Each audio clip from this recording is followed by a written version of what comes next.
कैसरा के फतेह होने की खुशखबरी सुनाता हूं। अभी तुम्हारी बात समझ नहीं आई, फिर दोबारा पीछे चलो, थोड़ा रील को फिर पीछे करते हैं। कहत पड़ा हुआ है, गर्मी है, पसीना है, दुश्मन करीब है, मुश्किल वक्त है, परेशानी के दिन चल रहे हैं। सारी खंदक टूट गई, एक जगह नहीं टूटी। अगर ये नहीं टूटेगी तो दुश्मन यहां से एंटर कर जाएगा, फिर बाकी का भी कोई फायदा।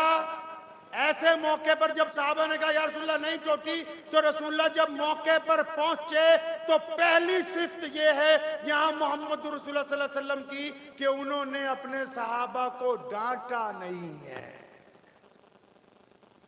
ये जलसा हो रहा है ना, अगर कुछ खराब हो जाता तो अमजद भाई बोलते हैं तुम्हारी हंसी की तस्वीर, इधर आओ, किस किस को लगाया था। हा? देखो, सुन्नत सीखिए। ये सीरत इसीलिए है कि इसमें से एक एक कदम सीखना है।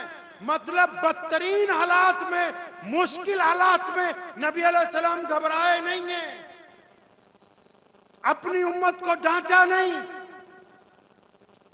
उनकी बाज़पुरस नहीं की, ताना नहीं दिया, बल्कि मैं कर देता हूं। और जब मारा हथौड़ा, जब पत्थर के टुकड़े हो गए सलेब के, तो इतने मुश्किल वक्त में भी उम्मत को खुशखबरी सुना दी। यानी सुन्नत ये है कि जिंदगी में अगर कभी मुश्किल वक्त आ जाए, कभी कोई संगीन बीमारी लग जाए, कारोबार में सलम आ जाए, कोई रिश्तेदार नीचे चला जाए, कोई यार दोस्त परेशान हो, किसी की दुकान ना चलती हो, किसी के ऊपर कोई दुख दर्द के पहाड़ टूट गए हो, तो रसूलुल्लाह सल्लल्लाहु अलैहि वसल्लम की सुन्नत ये है कि जब तुम मौके पर पहुंचोगे तो उनको खुशखबरी सुनाओगे, हौसला दोगे, उनको डराओगे नहीं।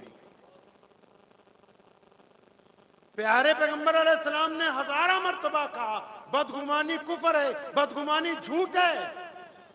आप और मैं क्यों परेशान है?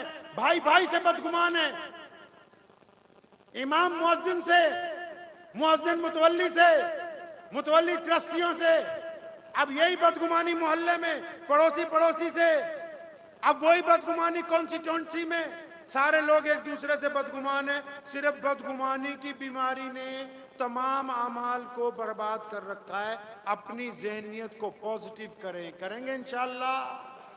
साहबा ने कहा था या रसूलुल्लाह सल्लल्लाहु अलैहि वसल्लम हमें फलां बंदे पे शक है कि ये बेईमान हो सकता है। इतने नाराज हुए, मुफस्सिरीन कहते हैं कि नबी अलैहि सलाम की आंखें सुर्ख हो गई। फरमाया क्या तुमने इसका दिल फाड़ के देखा है कि ये बेईमान है?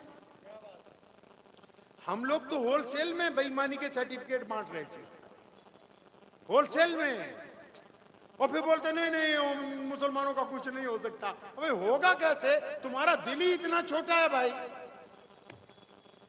ऐसे कई लोग आते हैं हजरत के पास भी कि हजरत आपको तो पता है मैं जो बोलता हूं मुंह पे बोलता हूं।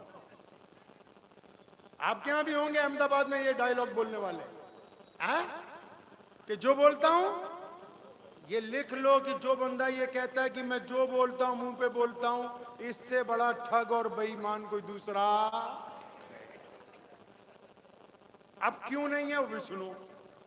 अगर ये सच बोलता तो ये बताता कि मैं अपने फलां दोस्त के घर गया था, उसकी बहन की तरफ मैंने गंदी निगाह डाली। क्योंकि ये अपने ऐब छुपाता है, दूसरों के बताता है, तो इसलिए ये जो बोलता है वो सच नहीं बोलता है। इसने आपको कभी नहीं बताया कि मैंने अपनी बहन का हिस्सा मार रखा है। इसने कभी नहीं कहा कि मैं लोगों की बहन बेटियों पर गंदी निगाह डालता हूं। वैलुल कुल्ली हुमाज़ातिन लुमाज़ा, अल्लाह फरमाते हैं वैल और तबाही है उस बंदे के लिए जो दूसरों के ऐब तलाश करता है, फिर उनको आगे सप्लाई करता फिरता है। हम क्यों चाहते हैं आप पढ़ जाएं? मौलाना क्यों चला रहे हैं स्कूल मदरसा? ये क्यों चाह रहे हैं जगह जगह स्कूल बने? मौलाना गुलाम साहब, ये अमजद भाई क्यों चाहते हैं तालीमी बेदारी कॉन्फ्रेंस हो जाए? मतलब ये है कि इल्म की रोशनी से इख्तलाफात कम हो जाएं, इल्म की रोशनी से लड़ाइयां बंद हो जाएं, इल्म की रोशनी से दुश्मनी खत्म हो जाए, इल्म की रोशनी से नफरत के ऊपर मोहब्बत का गलबा कायम हो जाए। संवाद बोलते हैं ना। मैं पंजाब से आया हूं। पंजाब में सिखों के सबसे पहले जो गुरु हैं उनका नाम है गुरु नानक देव जी। हम मुसलमान उनको पीर बाबा नानक साहब कहते हैं। पंजाब के जो मुसलमान हैं वो सदियों से गुरु नानक साहब को पीर बाबा नानक साहब कहते हैं। अल्लामा इकबाल रहमतुल्लाह अलैह ने भी उनकी सिफात बयान